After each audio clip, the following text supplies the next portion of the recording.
Are you looking forward to clear Safari cache on your iPhone? Then in today's video, I'm going to show you the step-by-step process on how you can easily clear the cache of Safari. First thing first, you need to head over to the settings of a device. Once you're inside settings, scroll all the way down to the bottom of the screen and head over to apps.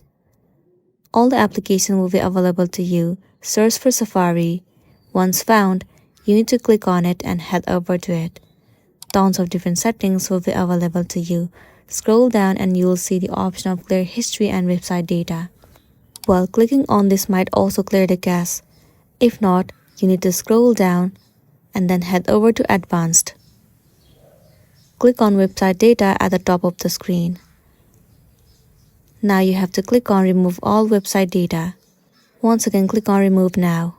While it will clear the cache and the storage of Safari, it will also remove all of the unwanted bugs and make the web browser Safari run smoothly. So this is simply how you can clear the cache on Safari. If this video helped you, give it a like and check out our next tutorial. Thank you.